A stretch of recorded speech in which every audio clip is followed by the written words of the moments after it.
Hey, so if you click this video, you're probably wondering if using your non-dominant hand affects your aim. So as a lefty, I've been playing PC games right-handed for 15 years, so I do have a bit of experience. I've played all sorts of games like Fortnite, CS, Val, Overwatch, Clash of Clans, and this question has been in the back of my mind for years now. I've always wondered, can I be better? Is my weak hand holding me back? So in this video I'll talk about this topic in depth, and I'll do an experiment where I play with my left hand for 3 weeks, and the results were kinda crazy.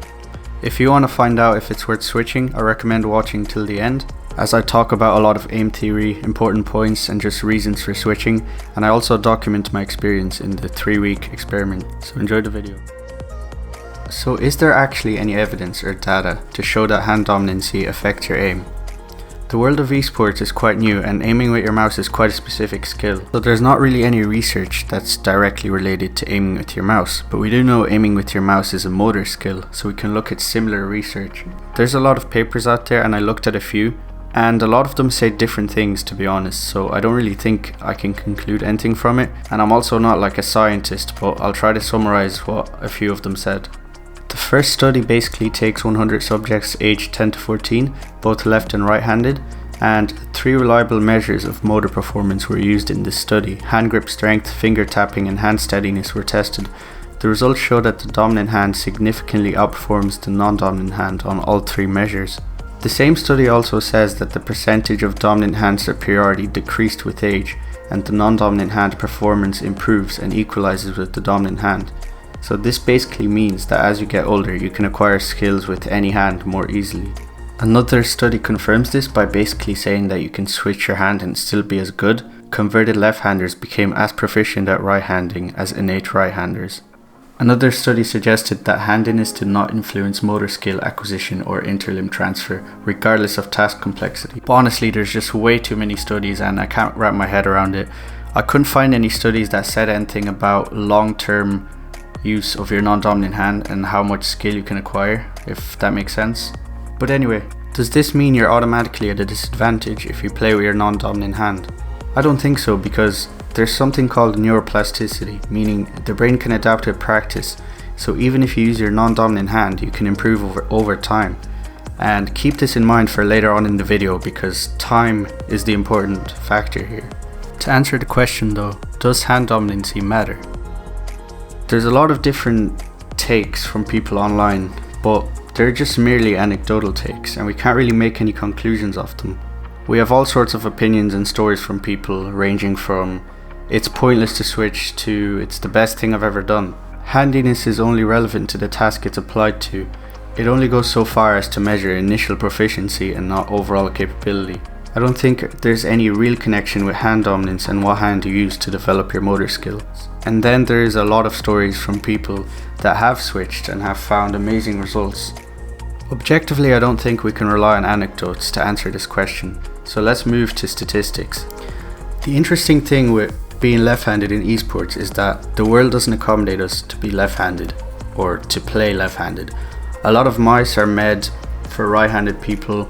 A lot of people just got used to playing right-handed since they were a kid, so they didn't really have a choice. Most games are automatically right-handed keybinds, just everything in general is way better right-handed, so why would anyone choose to play left-handed? This brings up this tweet from Aimer7, which I saw, and I think it's very relevant. He's one of the best aim coaches, and he basically says, if 10% of the world is left-handed, and if all left-handed people were hypothetically playing with their left hand, which obviously isn't the case, but then you should expect 10% of pros to be left-handed, right? But this isn't the case. So is it because playing with your dominant hand matters? I think this tweet makes perfect sense, because the only factor here that would separate these two groups would be playing with your dominant hand. What we do know for a fact is that definitely less than 10% of pros are left-handed. I would say it's probably less than 3%. You rarely see any player playing on a left-handed setup at a LAN, but it does happen. So if there's such a low amount of left-handed players statistically, and 10% of gamers are left-handed, the rest of them should be playing on a right-handed setup, right? But that's not reflected in the amount of pros we have. There's actually not that many pros playing with their right hand that are left-handed, which is what Aimer7's tweet is trying to say. Although there is a few pros that do play with their non-dominant hand, such as Kenny S and Asu, to name a few. And that means we can conclude that we can reach a very high level with our non-dominant hand, but we shouldn't take this as a good reference point because these are just outliers. They are exceptions rather than the rule. So there is no clear answer to the question, but in my opinion, does using your non-dominant hand affect your aim? Yes, in my opinion, yes, it does. It's a grey area, but if we're going to take a black and white answer, I think it does affect your aim. The main advantage of using dominant hand would be being able to reach a higher skill ceiling. If every left-handed player started playing with their left hand since they were a kid, we would probably see a lot more pros being left-handed, but that's just not the case. Anyway, this brings up the question, should you switch to left-handed aiming? Let's just say if you want to switch, prepare to put in a lot of work. One of the only two scenarios where I think you should switch is when you're young and thinking about going pro, or you're extremely into gaming and you have a lot of time. These are two scenarios where I think it's probably worth it to switch. You can obviously switch for fun just to see how much you can push your limits. A lot of people have done that in the aiming community and they've actually got amazing results with their non-dominant hand. For some people it took weeks and for some people it took months just to get to the same level as their other hand. But if you're not that serious into competitive gaming or trying to go pro, it's probably not worth it. Unless you're really passionate about becoming a better player, then by all means go for it, but otherwise I would say there's just too many inconveniences. And you have to keep in mind that training your keyboard hand is just as hard, if not harder, to get used to. The main reason I switched was because of a plateau I hit. I've been playing kovaaks for like 5 years and I've been stuck at plat for the past 3 years. I just haven't really improved even though I put the hours in. Anyway, in the next chapter I will actually show you the experience of switching and I'll talk about a lot of interesting points.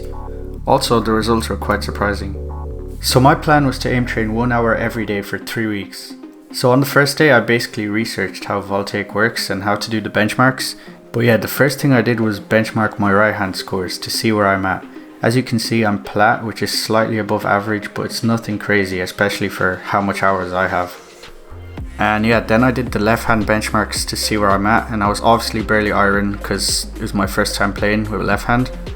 But yeah, then I got this training straight away. I did the fundamental benchmarks playlist, and for the rest of the video I'll try keep it to the point and just explain everything I learned throughout my experience and all the important points. I'll end up mentioning a lot of important points in the early on days, and then towards the end there's a bit less commentary, and I'll just play all the gameplay from each of the days in the background. So the first day it felt really unfamiliar, like the mouse just felt really weird to hold, and especially the keyboard. And I also did feel kind of dizzy, like my brain didn't really understand what was happening, and I did have this feeling for a few days, but eventually it went away. The mouse felt kind of weird to hold, but it also felt kind of natural, which I think is because I'm left-handed. But after a few days you do get used to it. I would say probably 2, 3, 4 days on average you just get used to it. Yeah, and my scores were definitely terrible at first, but you just pick up accuracy over time. So after playing kovaaks for an hour I ended up playing finals and valorant, which I ended up doing every day for probably 20 minutes. I played deathmatch a lot, and yeah, the movement was definitely hard at first, and honestly I would say getting used to movement is probably harder than getting good aim in the long run. And having to switch binds in every game you play, it gets kind of annoying. So on day 2 I decided to do the benchmark routine every few days, like maybe 3, 4, 5 days, and I'll show the before and after on the screen after each time. But yeah, my shoulder kind of started to hurt, obviously because I wasn't used to the movements with using my left hand, and I kept getting the movement keys mixed up on my keyboard. I kept pressing like the wrong directions on the keyboard. This is something that's gonna happen to everyone, and it just takes a few days to get used to it, honestly. And yeah, I had to relearn how to do 180s, which is probably something you didn't think about or you didn't consider, but there's a lot of like soft skills like that you just have to relearn. Like I generally couldn't pick my mouse up and do a 180, which is something I've done with my right hand without even thinking twice, but you just have to relearn certain things. Yeah, another thing was like compensating for aim after moving with the keyboard.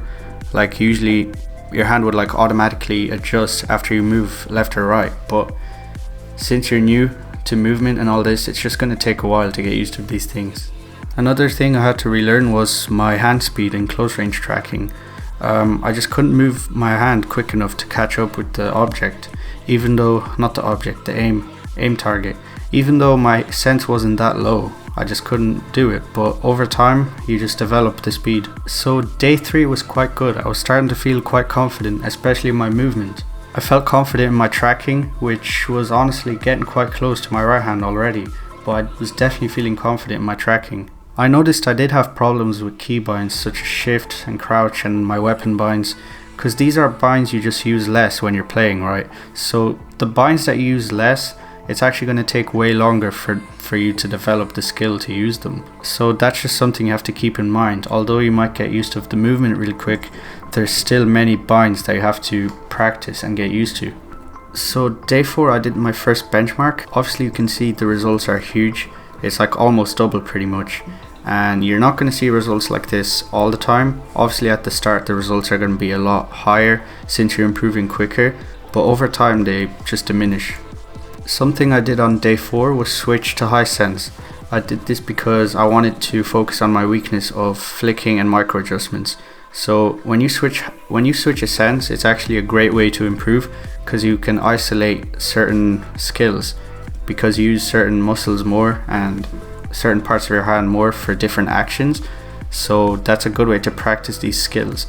You should read the Voltaic weakness oriented playlist. They have like a Google Doc in the Discord and they go into much detail about it.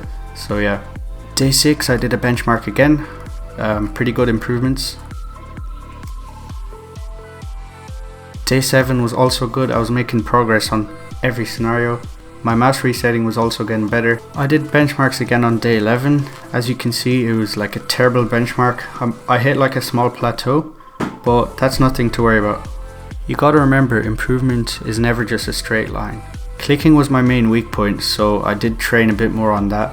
I did the weakness routine for clicking. So day 13 I did benchmarks again, and initially after my first benchmark I was so close to gold complete. I just wanted to get it that day, so I did grind out like a lot of kovaaks. I think I played like 3 hours of kovaaks that day, or 2.5. And yeah, there were some certain scenarios I was stuck on for so long to get gold, but I found like a good strat to get past that. Basically whatever scenario you're playing and you're trying to beat the score, just play the advanced version of that scenario a few times and then go back and play the normal version. And when I did that, I instantly bet my scores by like 10%. But yeah, I did end up getting gold complete by day 13, which is actually quite a good achievement. Like a lot of people in the aiming community would say that's really good, especially if I just started out aiming with my left hand and I was literally bronze 2 weeks ago. But you gotta remember, consistency is like really important here, and sleep is actually very important, because when you sleep your brain forms new neural pathways, which is like really important when you're learning a new motor skill. So playing 1 hour a day for 4 days would be a lot better than playing 8 hours in 1 day in terms of improvement. So day 18 was the benchmarks again.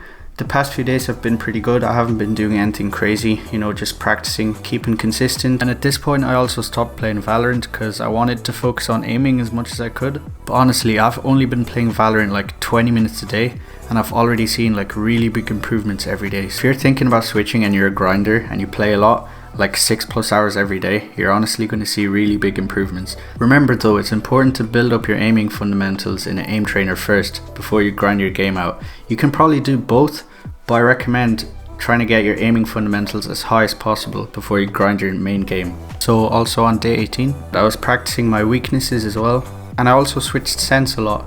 I played high sense, I played low sense a lot, but obviously most of your playtime you want to have on your main sense, but you want to experiment and switch to high sense and low sense for at least a few scenarios. But yeah, day 18 was the big day. If anyone can guess what happened, it's actually kind of crazy. Like, I ended up beating my right hand scores.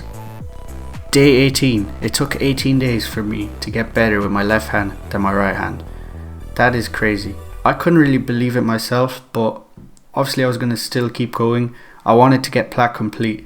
That was like my goal. I had 3 days, I was going to grind it. So day 19 I had a new opponent. I had a new challenge coming up, and it was basically the strafe. So once you get plat, which I have gotten, you have to do the strafe scenario. So they added the strafe scenario into plat and above because it's not an important skill below them ranks, is what they say. But anyway, this is something I was kind of shit at. Like, you have to move while shooting, and my keyboard hand was shit. It was basically underdeveloped, and I was getting kind of worried that it would hold me back and I wasn't going to be able to get plat complete because of it. But I wasn't going to let that happen, so I just grinded it out. I played a lot of strafe scenarios over the next few days, and yeah.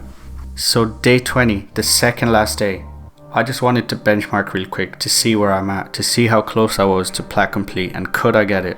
So as you can see, I was so close to plat complete and I had one more day to do it. I was convinced I could get it and I was just gonna grind a lot.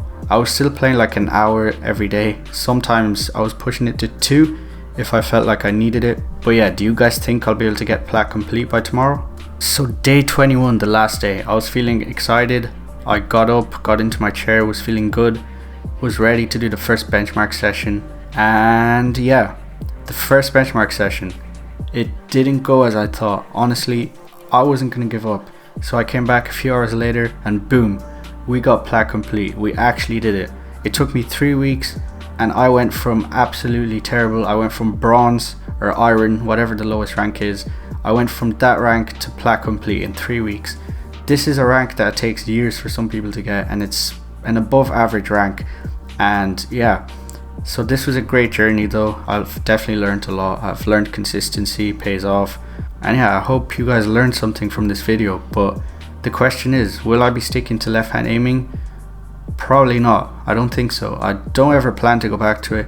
I'm not really that serious into gaming anymore. I just play casually, so this was kind of more like a fun little experiment for me and I guess for this video. So but yeah, if you guys enjoyed this video, let me know.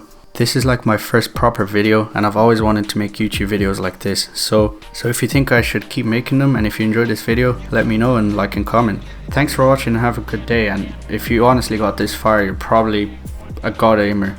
Let me say that.